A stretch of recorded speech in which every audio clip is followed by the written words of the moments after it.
De Jesus, profetize vida nesta casa, porque independente da tua situação, nosso Deus é, nosso Deus faz, nosso Deus pode, nosso Deus tem. Use a autoridade que Deus te deu, vai repreendendo toda enfermidade, todo vício, todo laço, todo impedimento. Deus fará coisas extraordinárias. O Espírito de Deus me levou a um lugar onde a terra estava encoberta de ossos ressequidos. O Espírito de Deus começou a me mostrar uma multidão de ossos espalhados. Começou a me falar, e aí, Ezequiel, podem esses ossos voltar a viver? Eu disse, Senhor, só tu pode saber. Ele disse, profetiza sobre esses ossos, que eu vou fazer milagre acontecer. Profetiza, profetiza sobre esse vale, vida vai surgir. Profetiza.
oração. O nosso problema é que a gente tem mais facilidade em falar do que em praticar. Todas as vezes, na hora da dificuldade, a primeira coisa que a gente pensa é em recuar. Só que o Senhor não nos chamou para sermos covardes diante de situações difíceis. Mediante o poder e a autoridade que um dia Ele disse para os seus discípulos que estava liderando, antes de subir ao Pai, Ele disse para os seus companheiros: eu estou indo, mas a autoridade que há sobre vocês os torna capazes de fazer coisas maiores do que essas que vocês me viram fazer. Se você soubesse a autoridade de Deus que é sobre a tua vida, você se animava nessa noite. Você se alegrava nessa noite. Aleluia. A autoridade de Deus que é sobre a sua vida é capaz de fazer coisas extraordinárias lá no meio daquele vento. Ele me trouxe aqui para dizer ao coração de alguém: não é para perder a fé agora, é para se posicionar como um bom soldado que confia, que acredita. Aquilo que você canta aqui verdadeiramente bota em prática diante do vento, porque eu, Senhor, ainda sou o que sou. Aleluia. Em nome de Jesus. Em nome de Jesus. Você não vai entrar em 2024 fracassado. Essa é a ideia que o inimigo quer colocar na mente de alguém que está aqui. Você não é uma fracassada. Você não é um derrotado. Sobre você corre o DNA de adorador. Não é qualquer adorador. É aqueles que o Pai procura. Os verdadeiros. Aqueles que estão se levantando em meio à crise, em meio ao luto, em meio à prova, em meio ao desemprego, em meio à dificuldade. E estão dizendo: eu quero crer, eu estou crendo que eu estou vivendo os teus propósitos. Em nome de Jesus, seja abraçado por Ele aqui nessa noite. E não cesse de adorar.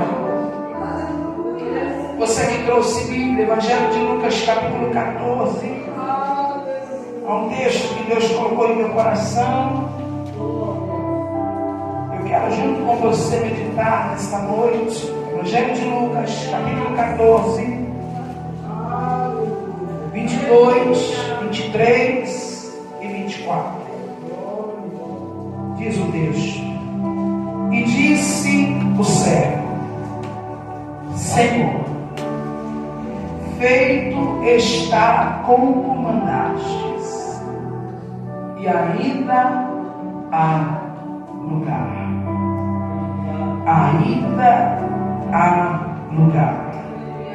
E disse o Senhor ao servo: sai pelos caminhos e valados, e força-os a entrar, para que a minha casa se enche.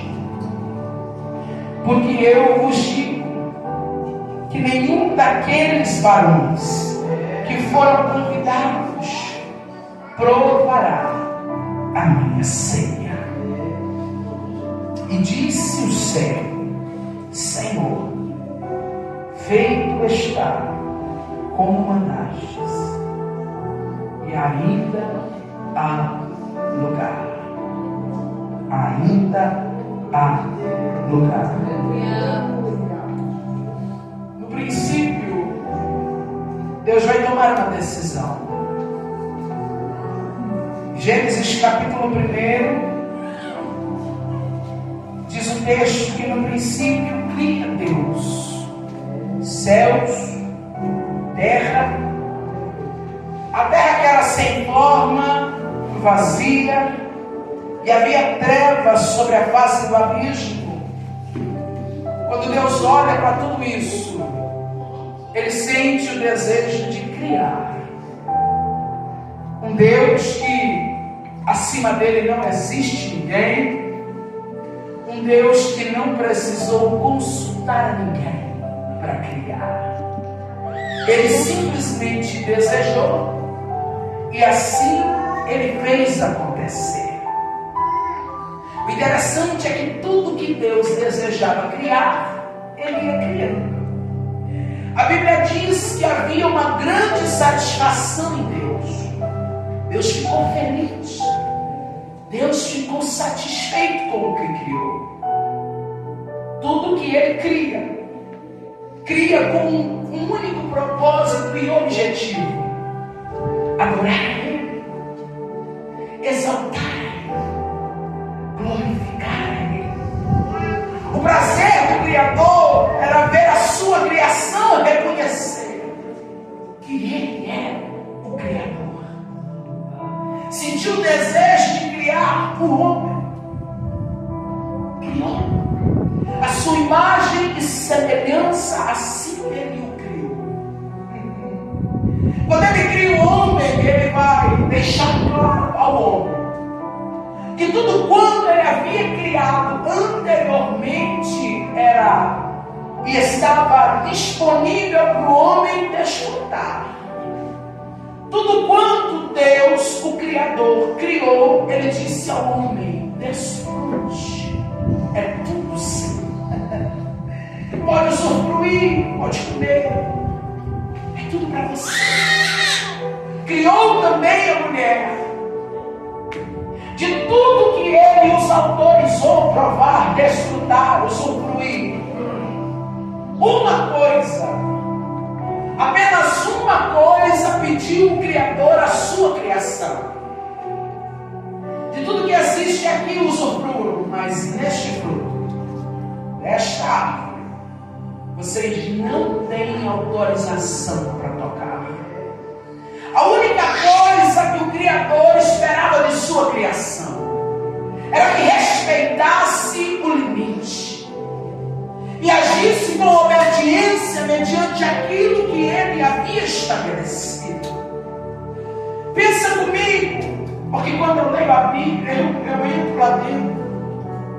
Imagina comigo quanta coisa preciosa Deus criou.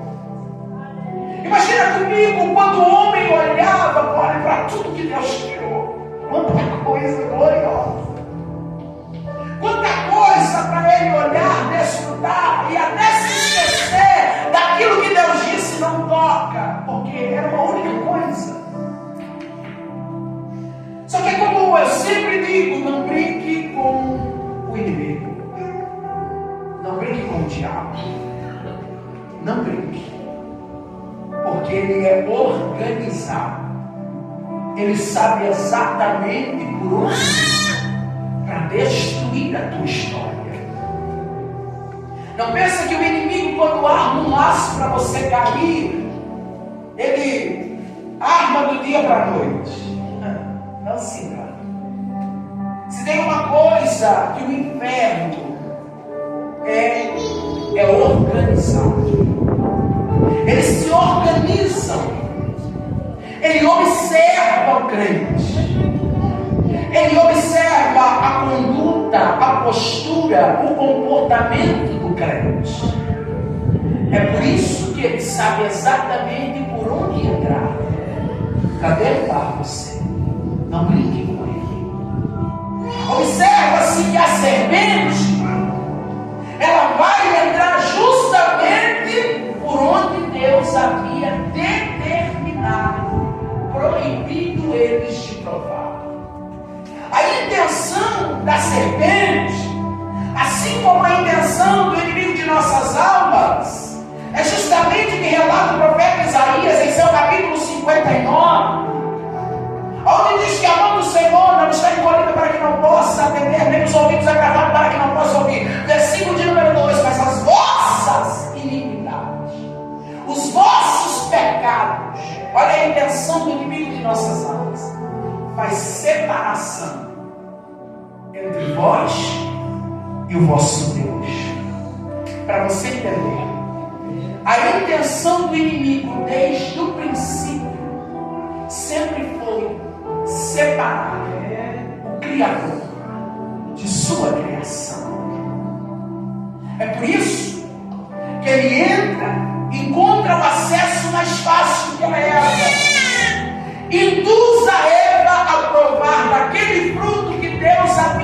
proibido. Ela sabe da proibição. Quando você lê o texto, você percebe Eva contendendo com a serpente para não tocar naquilo. Só que a astúcia da serpente, ela consegue de uma maneira promover Eva a ponto dela pegar naquilo que Deus proibiu. O Criador está observando, porque em nenhum momento o Criador tira seus olhos de sua criação.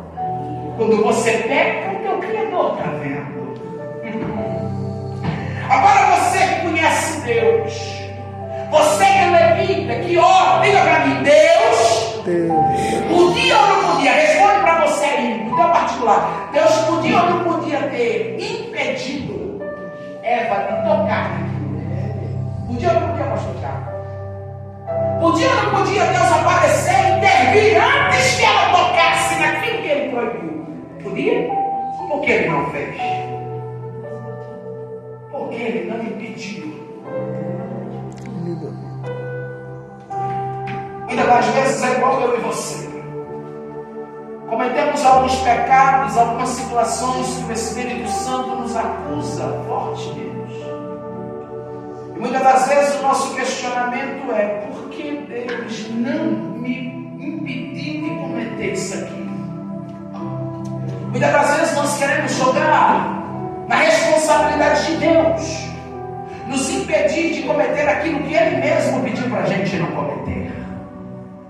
Deus não tem porquê descer aqui e impedir você de pecar. É você que todas as vezes que reconhece que está prestes a cair no pecado, é você que precisa botar a mão na consciência e pensar: o Criador está me vendo.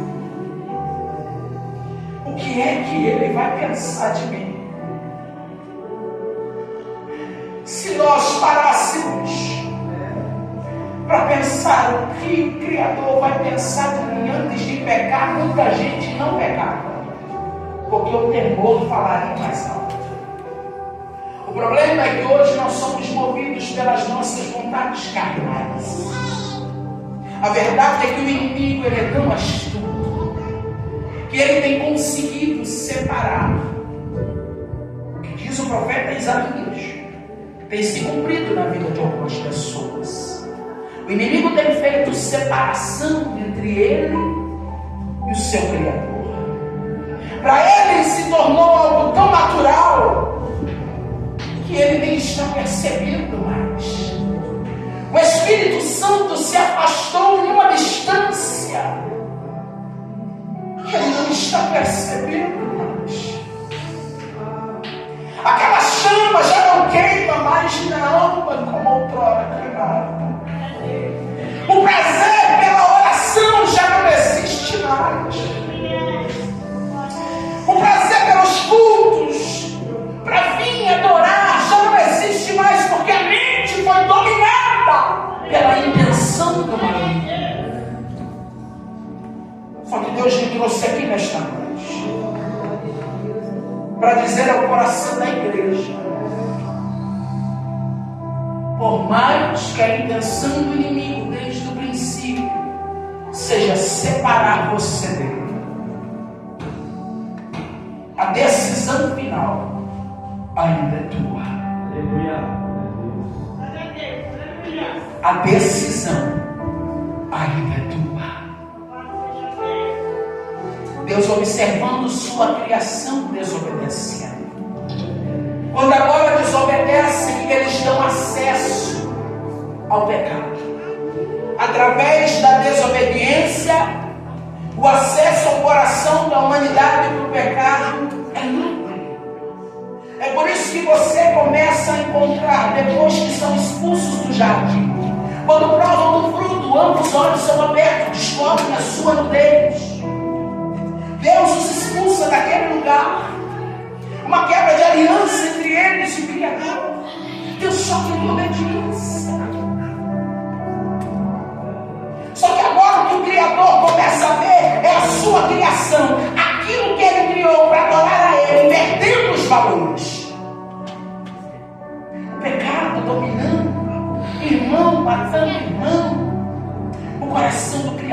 vai sendo esquecido, Paulo. A ponto de chegar a Gênesis capítulo 6. O Criador olhar para tudo que Ele criou. Você tem noção que a Bíblia diz que quando Ele cria todas as coisas, Ele fica feliz, Ele fica satisfeito. Imagina Deus alegre, olhando para tudo e dizendo consigo, é desse jeito que eu queria. Só que Gênesis capítulo 6, por causa do pecado, por causa da desobediência, por causa da iniquidade que estava se multiplicando, Ele, o mesmo Deus que um dia olhou com amor e satisfação, agora está dizendo, eu estou arrependido de criar. O desejo de Deus agora, sabe qual é? Destruir, acabar com tudo, desde o ser humano até o animal. Esse é o desejo do Criador. Porque quando o Criador olha para a sua criação e a sua criação não está andando de acordo com aquilo que Ele espera, Ele tem na mão autoridade e poder para fazer o que quiser da sua criação. Do mesmo jeito que Ele não pediu ordem para criar, Ele agora não pede ordem para destruir. Só que lá no meio da sujeira, ainda tem alguém, lá no meio da bagunça, lá no meio do pecado, Ele vai olhar e Ele vai encontrar um homem temente, um homem que não negocia seus valores, um homem fiel, um homem que reconhece a sua voz e que anda em seus caminhos. Noé. Deus olhando, querendo destruir tudo, porque o pecado entristeceu o seu coração. Ele olha bem no meio e ele encontra Noé. Ele não destrói.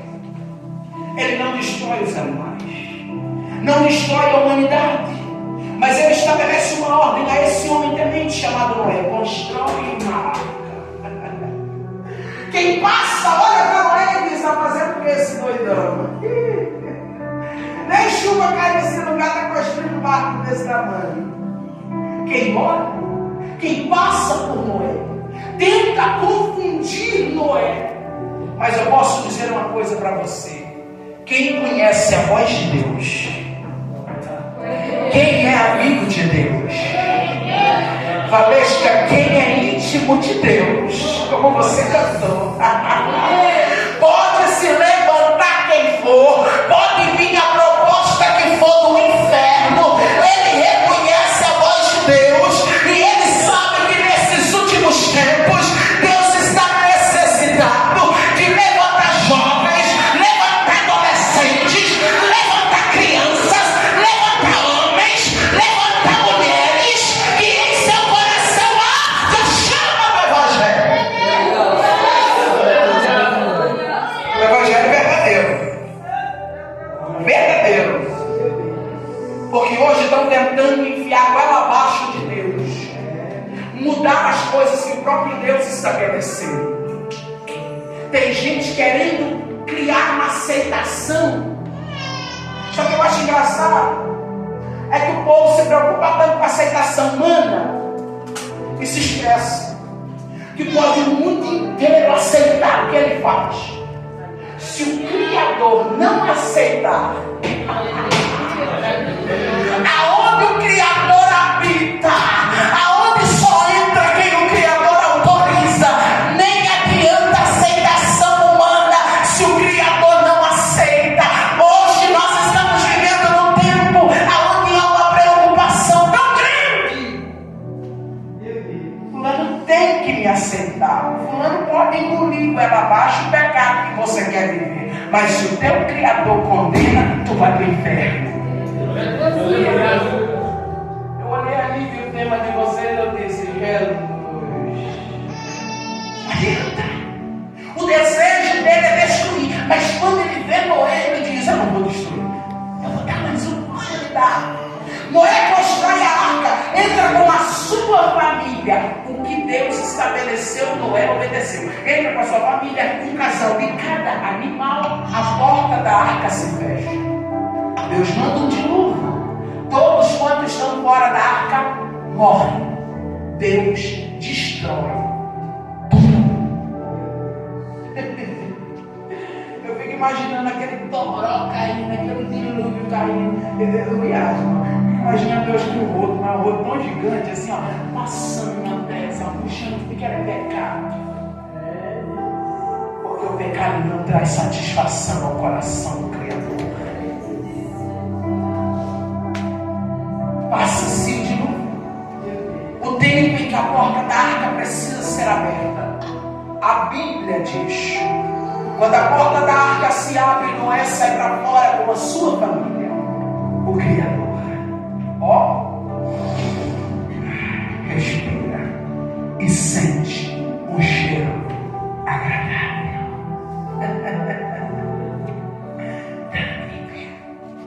O pecado foi eliminado. Só que o mesmo texto que diz que Deus sente um cheiro bom, diz também que o coração do ser humano é mau. Para você entender, Deus sabia que era só o ser humano dar uma brecha para o diabo. O pecado ia dominar de novo. Deus sabia.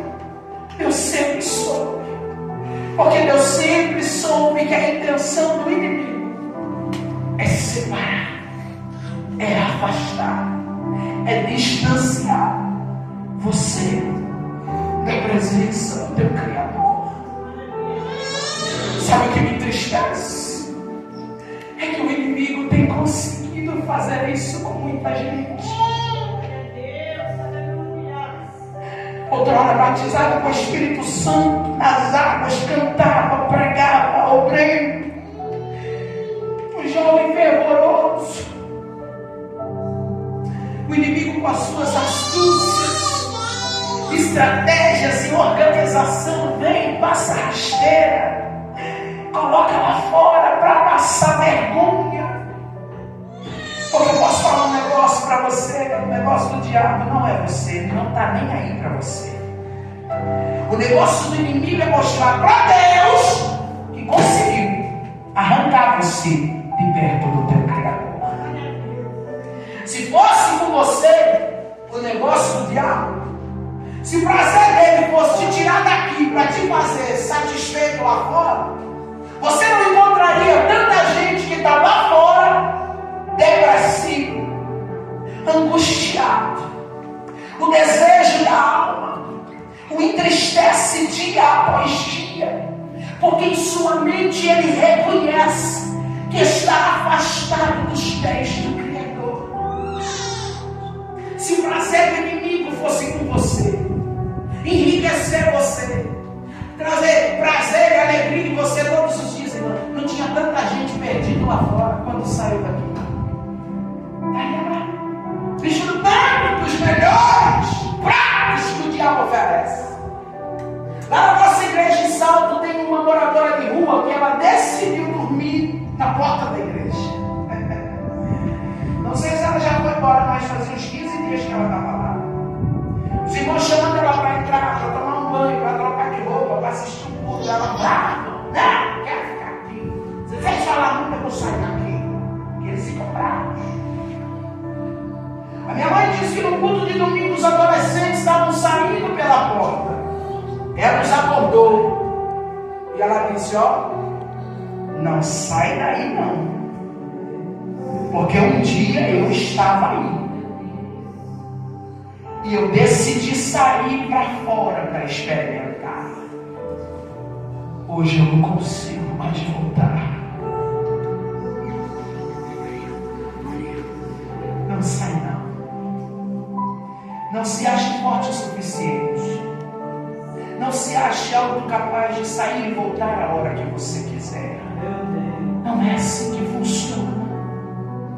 O que o Criador espera de nós é corpo, alma e espírito. É que nós venhamos entregar para Ele tudo o que é dele. Não sai não. Depois de Noé, a oportunidade que Deus dá para a sua criação, parece que agora o negócio vai bem, coisa bem. Gênesis capítulo 19, o que é que Deus vai ver, pastor Tiago, depois de Noé?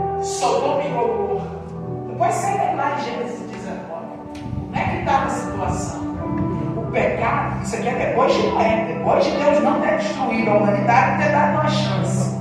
O pecado foi dominando, cheirava podre a narina de Deus.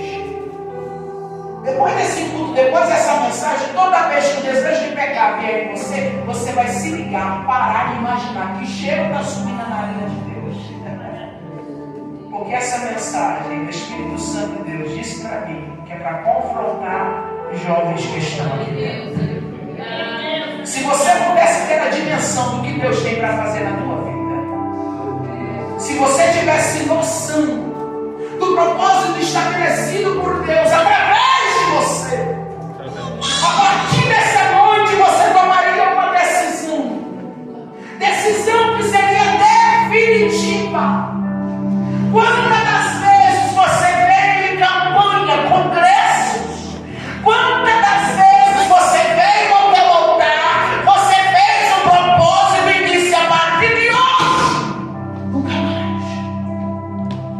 Sabe o inimigo, sabendo por onde ele tem acesso, ele te deu um ponto de volta. Deus está dizendo, se você fizer verdadeiramente um propósito como estabeleceu em seu coração, eu vou honrar o teu propósito. Mas não se esqueça, diante de você Deus vai ver.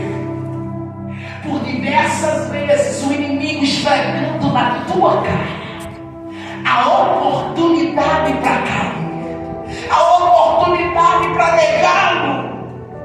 Ele não vai intervir, porque ele quer ver você se posicionando como um jovem que não apenas canta aqui na igreja, Senhor, não vou dividir a minha adoração. Ele quer ver. É por isso que na hora que o pecado chegar diante de vocês, ele não vai atrapalhar você, ele vai deixar. Porque se existe algum prazer, alguma alegria no coração do Criador, é ver a sua criação honrando a Ele. A maior alegria do coração de Deus nesses últimos tempos, pastor Tiago, é ver jovens e adolescentes, irmãs e irmãos, colocando o coração no reino de Deus e vivendo uma vida de verdade, sendo crente de verdade, querendo de verdade ir para o céu. Se tem uma coisa que alegra o coração de Deus, é Deus olhar para um mundo perdido como esse aqui, enquanto muitos estão negociando seus valores e querendo inverter aquilo que a palavra diz, e ele encontrar um jovem temente, uma irmã crente, um adolescente que deseja o céu. Não existe maior satisfação no coração do Criador do que ver sua criação entendendo o propósito. Sodoma e Gomorra é destruído. Irmão, quanta coisa o Criador vai ver. Você vai ler a Bíblia, você vai ver. O pecado vai dominando o coração da humanidade de uma forma terrível. Sabe o que é que Deus faz? Levanta Ezequiel, levanta Jeremias, vai levantando. Levanta profetas cheios de autoridade, cheios de ousadia, para pregar a palavra, para trazer o povo ao arrependimento. Aquele Deus que um dia desejou destruir, ele está levantando homens para dar oportunidade para o povo voltar, cair em si. Só que Crônicas diz que quando os profetas de Deus viraram as costas, o povo tirava sarro. Por quê? O povo usurpava. Imagina o Criador olhando para tudo isso, dando oportunidades para a humanidade, porque se tem uma coisa que o Criador sempre teve em relação à humanidade, foi amor. A única coisa que ele esperava era que aquelas pessoas ouvissem os profetas e caíssem no arrependimento, renunciassem seus pecados, mas eles zombaram. Agora fala para mim, se você fosse Deus, o que é que você fazia numa situação dessa? Porque você, que é um ser humano, às vezes um camarada te decepciona aqui na terra, aí você já fica, se eu não fosse crente. Não é assim que você fala? Estou me controlando porque eu sou crente. Agora você imagina se você fosse Deus, a humanidade toda que você criou para adorar você vem pecando, entristecendo teu coração. Fala a verdade, não daria vontade de destruir tudo uma vez? Deus podia ou não podia destruir tudo, acabar com tudo, dar oportunidade para a humanidade de novo, para quê? Se o que a humanidade mostrou para Deus depois de Noé, que eles não queriam. Vai ficar aí. Eu fico imaginando o inimigo aplaudindo, dizendo: estou conseguindo, estou separando, estou afastando, estou fazendo eles perderem interesse pelo Criador Deus. Só que o que eu acho lindo, que a minha Bíblia relata, Evangelho de João, capítulo 1, quando Deus, mais uma vez, se quisesse, poderia destruir tudo. Ele não faz, Ele não destrói, Ele não mata, muito pelo contrário. Ele diz: agora eu mesmo vou lá. Glória a Deus, aleluia. Evangelho de João, capítulo 1. No princípio era o Verbo, e o Verbo era Deus, e o Verbo estava com Deus, e o Verbo se fez carne e habitou entre os seus. Sabe o que é isso? É o Criador tendo oportunidade para destruir, mas ele dizendo: eu não vou destruir, antes disso eu vou lá, através do meu filho, e vou mostrar para a minha criação o que verdadeiramente é o amor. Talvez você se olhou no espelho essa semana e diz: ninguém me ama, ninguém me valoriza, ninguém reconhece o que eu faço. O Criador está dizendo: eu te conheço, eu te amo, eu te valorizo, eu sei quem você é, antes que te formasse no ventre da tua mãe. E por que estás de pé no dia de hoje? Porque um dia, ao invés de destruir, eu decidi descer. Sabe por que você ainda canta? Porque ele veio. Sabe por que você prega? Porque ele veio. Sabe por que você ainda está de pé? Porque ele veio para criar a igreja. Deus, aleluia. Tivesse a oportunidade de estar aqui hoje, Glória a Deus, aleluia. Deus não nos criou para vivermos no pecado, Ele nos criou para adorar a Ele, exaltar a Ele, enaltecer o nome dEle e honrar a Ele diante das ofertas de Deus. Glória a Deus, aleluia. Vem para a terra cheio de amor. Duas coisas que eu queria mostrar para a humanidade. A primeira é que não estava perdido, ainda tinha jeito. A segunda, que ninguém jamais vai amar como criatura.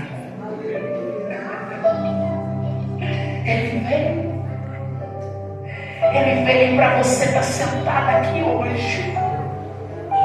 Aleluia. Glória a Deus, aleluia. Lembra de onde você estava. Lembra quem você era. Lembra a vida que você levava. Lembra os vícios que te dominavam. Ele veio justamente por causa disso aí. Ele vem para a terra, vem cumprir o seu ministério. Lá vem Jesus, o inimigo achando que havia conseguido separar. Lá vem Jesus pisando na terra. Ele é diferenciado. Ele Aleluia. sabe amar. Ele não despreza ninguém. Ele não faz acepção de pessoas. Ele entende a necessidade. E ele mesmo um dia declara aos seus discípulos: a minha comida, o que me deixa satisfeito não é isso aí que vocês comem. O que mata a minha fome é fazer a vontade do meu Pai. Glória a Deus. Oh, God, aleluia. A vontade do Pai em relação ao Filho é que eu e você nos achegássemos ao Pai através do Filho. Esse sempre foi o desejo do Criador, que a sua criação conseguisse entender a dimensão do seu amor. E é não fazendo acepção de pessoas, é não escolhendo onde estava que Jesus entra na casa de um fariseu. Evangelho de Lucas, capítulo 14, Jesus está jantando na casa de um fariseu. Como ele ensina, como ele ama falar do amor do Pai. O prazer dele é fazer os pecadores enxergarem o amor do Criador. Ele está observando a maneira que os convidados se portam naquele jantar. E é lá que ele vai contar uma de suas parábolas, entendendo que era uma das maneiras mais fáceis de entenderem a sua interpretação. Ele não deixa suas parábolas sem explicações. Mas lá na casa desse fariseu, esse Jesus, que veio como oportunidade, ele veio à terra referente, semelhante a uma mesa. Uma mesa. Mesa. Uma mesa posta diante de nós. Quando Jesus vem para a terra, quando ele morre, quando ele vai para a cruz, quando ele sofre, diante de nós é posto uma mesa de oportunidades. Na mesa que Jesus nos apresenta, tem comunhão, transformação, tem presença, tem consolo, tem resposta, tem cura, tem alívio. O sacrifício de Jesus da cruz do Calvário nos deu a oportunidade de provar tudo isso. Ele é a própria mesa posta diante de nós. Aqui, ele está contando uma parábola engraçada que ele diz assim para o dono da casa: quando você fizer um jantar, não convida quem pode te oferecer as coisas em troca, não. Quando você for dar um jantar, convida quem não tem condições de lhe retribuir. Convida aqueles que não vão um dia lhe convidar, retribuindo porque você o convidou. Jesus queria ensinar que os que tinham importância é justamente aqueles que não têm nada para oferecer para Ele. É por isso que quando Ele vai para a cruz, Ele não vai por gente perfeita. Ele vai para a cruz sendo nós ainda pecadores. Você tem noção do que é isso? O que é que eu e você tínhamos para oferecer para Ele, sendo nós ainda pecadores? Mas um dia a graça nos alcançou. E hoje nós temos glória. Hoje nós temos aleluia.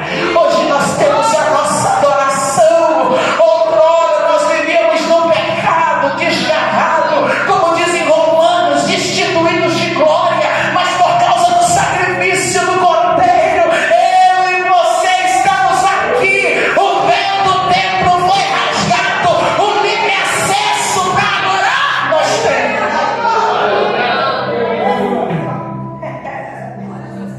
A parábola que ele vai contar é a seguinte, eu vou resumir só para vocês verem a importância que Jesus dá para quem não tem nada para oferecer para ele. Ele vai contar que um dia um pai de família vai preparar um jantar. Jesus contando lá na casa do fariseu essa história. Ele diz: o pai de família prepara uma grande ceia, convida algumas pessoas. Mano, aqui nessa ceia não tem falta de organização, ok? Nessa ceia aqui, esse homem que preparou esse banquete, convidou pessoas que para ele eram importantes. Ele não organiza a ceia do dia para a noite. Quando ele convida as pessoas, ele convida com tempo para as pessoas se prepararem. Não é uma ceia organizada da hora para a noite. Não. Esse pai de família desempenha cuidado, dedicação. A minha amada está aqui. Eu não sei se é assim com você. Quando você vai receber visita, a gente acorda antes do galo cantar. E já acorda com a vassoura na mão. Não é? Se a gente fez faxina no dia anterior, a gente refaz de novo, pastor Tiago. E nem tem de entender a gente, porque vocês não entendem. O negão olha para mim e diz assim, mas tu não limpou a casa ontem? Eu digo, limpei, mas enquanto nós limpamos, sujou de novo. A gente limpa, a gente acorda cedo, não é? A gente vai no mercado, a gente nunca vê uma coca, mas o dia que vem visita é Coca-Cola, irmã? A carne é pro dia da visita. Quando a gente vai receber alguém pro jantar, tem ou não tem uma dedicação maior? Tem. Imagine esse pai de família preparando a ceia. Quando tudo está pronto, ele olha para o seu servo, que ele diz, vai lá, avisa os meus convidados que a ceia está pronta. Jesus contando, diz que o servo chega lá para os convidados e diz, olha, o patrão diz que está pronta a ceia. O primeiro convidado diz para ele, me desculpa, eu não vou poder ir. Comprei um campo, eu tenho que ir ver. O segundo diz para ele, me desculpa, peça desculpa por mim, mas eu não posso. Eu comprei boi, eu tenho que ver. O terceiro vai dizer para aquele servo, peça desculpa, mas eu me casei. Eu não posso ir. Imagina comigo agora aquele servo chegando para o dono da ceia e dizendo para ele, olha, todos os seus convidados não vão vir. Cada um deles teve uma justificativa. Cada um deles teve suas ocupações. Vem cá comigo, irmão. Eu não sei você, mas a gente acorda cedo, prepara a caminha, não é? Deixa tudo nos trinques, casinha cheirosa, o negócio assando. 7 horas a visita chega, 10 para 7 manda mensagem. Não vai dar para eu ir. Mas quer que a senhora sente? Que decepção. A gente diz assim, né, Valente? Nunca mais eu comi desse interesse.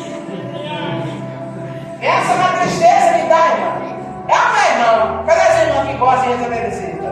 Você fica esperando aquela visita com ansiedade. Prepara aquela mesa. Daqui a pouco toca o celular. Desculpa, eu não vou poder ir. Ô, irmão. Que facilidade as pessoas têm em desprezar o convite. Só que você sabe que Deus falou comigo? Deus falou comigo.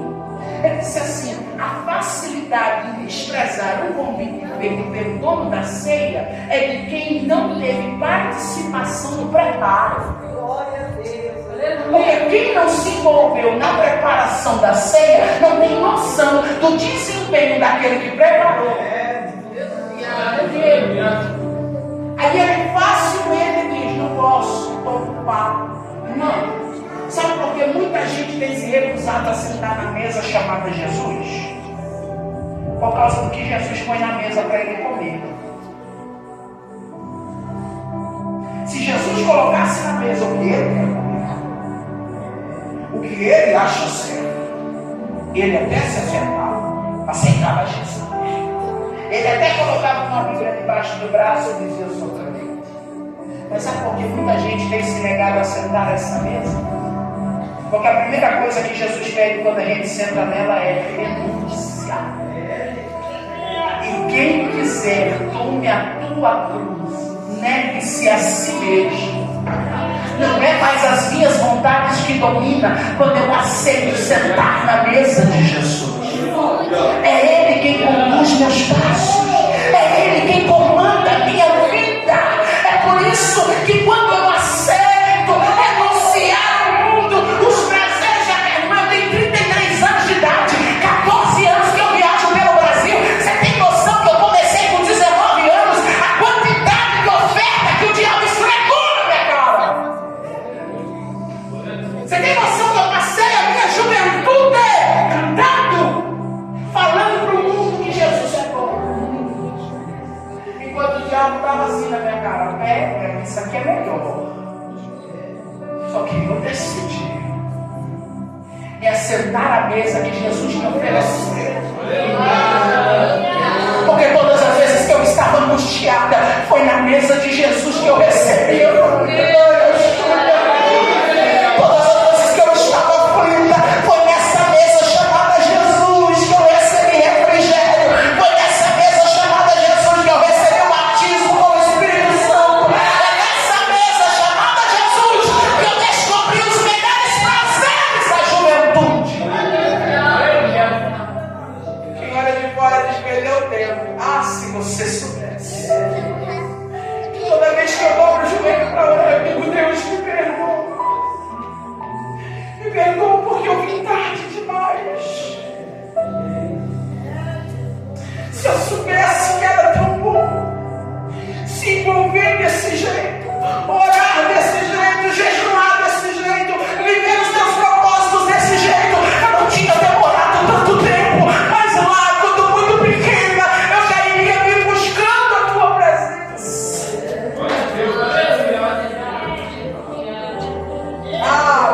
Jesus oferece. Você se assentou nessa mesa. Mas diga para mim, quando alguém diga para você, diga assim, ó, estou te convidando para vir jantar na minha casa. Tu diz aceito ou tu diz o que quer comer? Hã? Diz aceito. Você não tem o direito de dizer para a pessoa, só vou se você fizer tal prato. Não tem. Porque todas as vezes que a gente é convidado a você sentar numa mesa, a gente deixa tudo daquilo que a pessoa põe na mesa. Eu vim cá, 15 anos agora no deserto, um homem. Estou terminando. Ele não come estrogonofe. Eu não conseguia fazer aquele homem comer estrogonofe.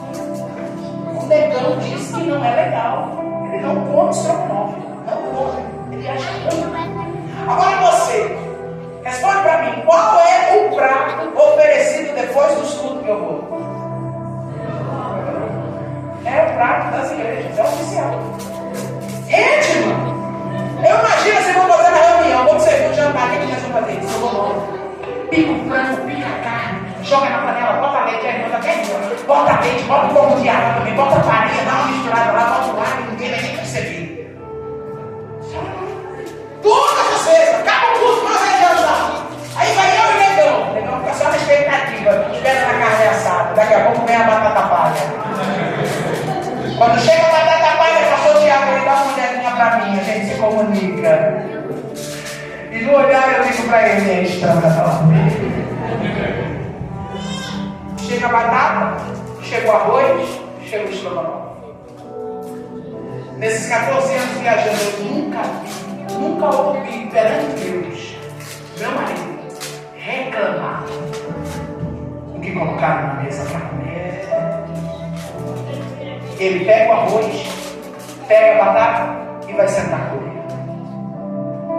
Mas ele nunca olhou para o pastor da igreja e questionou: podia outra coisa para servir? Sabe por que ele faz isso? Porque nós temos esse direito. Na mesa chamada Jesus não é diferente. Tem gente rejeitando se assentar à mesa dele por conta das coisas que ele teve para nós. Ele podia ter destruído tudo, mas ele veio e, como uma mesa posta, foi posto diante de nós. Ele está dizendo: nenhum dos seus convidados vem. O dono da ceia podia olhar para aquele servo e dizer assim: apaga a luz e joga tudo fora, sabe? Não vai ter ceia, não vai ter jantar, não vai ter nada. Já que quem o convidei não quer vir, acabou. Mas não é isso que ele faz. Ele olha para o céu e diz: traz o pobre, traz o cego, traz o manco.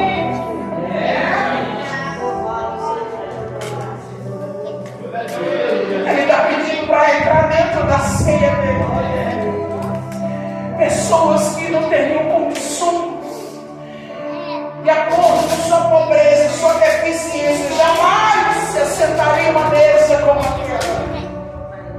Mas o dono da mesa, o dono da ceia, quer valorizar quem não vai recusar o convite seu. O servo vai, traz o pobre, traz o cego, traz o manco. Chega para o servo e diz para o seu senhor: já fiz tudo que o senhor falou, mas ainda tem lugar. Ele poderia dizer assim: se já tem gente, está bom, vamos ficar com o que tem e serve a comida. Mas ele diz: não, vai para as ruas, vai para os palácios, força eles a entrar, para que a minha casa se enche. E o Senhor, dono daquela mesa, vai mais fundo e diz ao coração daquele servo: porque todos aqueles que foram convidados, sabe do boi, do campo, do casamento? O Senhor diz assim: eles não provaram da minha ceia. A grande verdade é que o inimigo de nossas almas, pastor Tiago, tem feito de tudo para cancelar a grande ceia.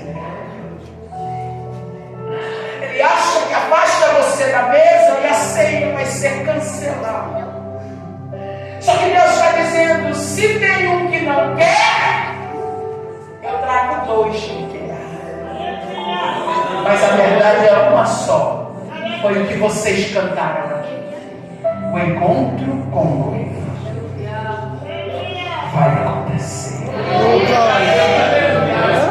A grande ceia vai acontecer. Por mais que a intenção do inimigo sempre tenha sido separar, afastar você dessa mesa, Deus te trouxe aqui hoje para dizer, e aí? O que é que você quer? Quer ficar nela? Se você ficar nessa mesa, Jesus te garante todo o respaldo que você precisa para permanecer de pé. Mas se você disser dentro de si, eu não quero sentar nessa mesa fofinha, eu estou bem do jeito que eu estou, então continue. Mas a responsabilidade nunca poderá ser atribuída a Jesus. Porque Ele está aqui nessa noite dizendo, a mesa eu já coloquei. A oportunidade eu já te dei. Tem gente aqui que está vivendo um conflito tão grande dentro de si. Você não tem noção do que o inferno preparou para arrancar você de vez da mesa. Lembra que eu disse que o inferno é organizado? Houve uma organização para tirar você da mesa. Uma tristeza muito grande o inimigo está colocando dentro do teu coração. Porque ele veio de mansinho para quando ele chegar, ele te arrancar de vez. Só que o dono da mesa está aqui nessa noite. E está dizendo, a ceia não será cancelada. Glória a Deus, aleluia. A estratégia do diabo não será maior que o poder de Cristo sobre a tua história. Oh, glória a Deus, aleluia. Eu quero que onde você está mesmo, você abaixe a sua cabeça. Se lembre agora por um momento. Se permita a tua memória fazer você se lembrar do que essa mesa colocada diante de você já deu de oportunidades de transformação para a tua vida. Quantas das vezes você achou que não ia conseguir ficar de pé, mas por causa da mesa, por causa do que Jesus colocou na mesa, você tem provado e vivenciado o cuidado do amigo Jesus Cristo com a tua história. Ele está dizendo ao coração de alguém que está aqui, pense bem, analise se vai valer a pena sair dessa mesa. O meu sacrifício foi por você. O meu sacrifício foi pela tua história. Se tem alguém aqui entre nós que por algum motivo um dia se levantou e saiu dessa mesa,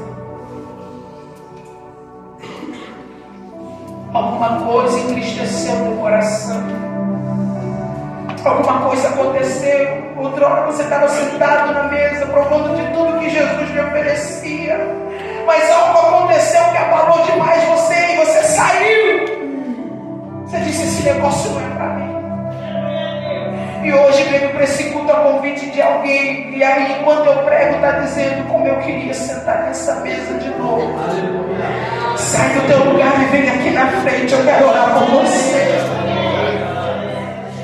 Você que está dentro de si dizendo como eu queria a oportunidade que um dia eu tive, como eu queria ser forte como um dia eu era, como eu queria ter aquele vigor, aquela alegria, aquela chama queimando dentro de mim como antes. Sai do teu lugar e vem aqui na frente, eu quero orar por você. Você que está na igreja, você que canta, você que prega, você que ora, você que declara para o mundo escutar que é crente, que é servo de Deus, que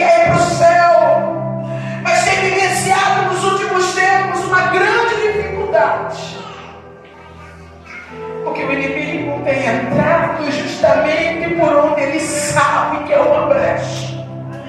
Mas hoje, nesta noite, você quer declarar que dessa mesa ele não vai conseguir te arrancar. Sai do teu lugar correndo e vem aqui pro altar. Porque é noite em que essa oração que a igreja fará vai causar algo extraordinário na tua mente, no teu coração. Mas seja qual for a estratégia diabólica para destruir o projeto, o plano de Deus a teu respeito, está sendo destruído e desfeito. Adolescentes, olhem para Jesus, foca na tua salvação, cuidado com as oportunidades que o diabo está colocando diante de você para arrancar você da mesa. Ele está vindo de mansinho, ele está vindo bem devagar.